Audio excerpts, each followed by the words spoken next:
In today's video, I'm going to teach you how to check a video for copyright issues before uploading it on YouTube. Before you hit that upload button, it's really important to understand whether your video might contain copyrighted material, like music, clips from movies, TV shows, or even other creators' content. This not only helps you avoid copyright claims and strikes on your channel, but it also protects your ability to monetize and keep your videos public. The first thing you should do is carefully review the content of your video. Ask yourself, did you use any music that you don't own or didn't create yourself? Did you include any video clips, images, or sound effects from other sources?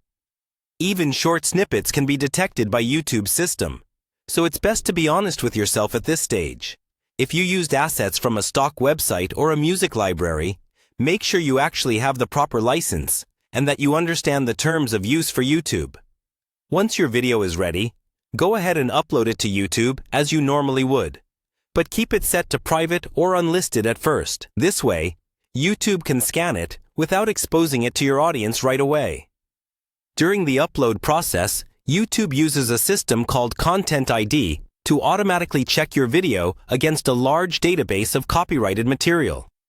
This process usually happens quite quickly, but longer videos may take a bit more time. After the upload, head over to YouTube Studio and open the Content section. Find the video you just uploaded and look under the Checks or Restrictions area. Here, YouTube will show you if any copyright claims have been detected. If you see a copyright notice, click on it to view the details. You'll be able to see which part of your video is affected, what content was matched, and who made the claim. Pay close attention to the impact of each claim. Some claims may simply prevent you from monetizing the video, while others can block the video in certain countries or worldwide. If the claim is accurate and you don't have the rights to that content, you have a few options. You can trim out the claimed section using YouTube's editor, replace the audio with a track from YouTube's audio library, or mute the copyrighted portion. If you genuinely believe you have the rights to use the material, or it falls under something like fair use, you can choose to dispute the claim. Only do this if you're confident and prepared to justify your use, because false disputes can lead to further issues for your channel.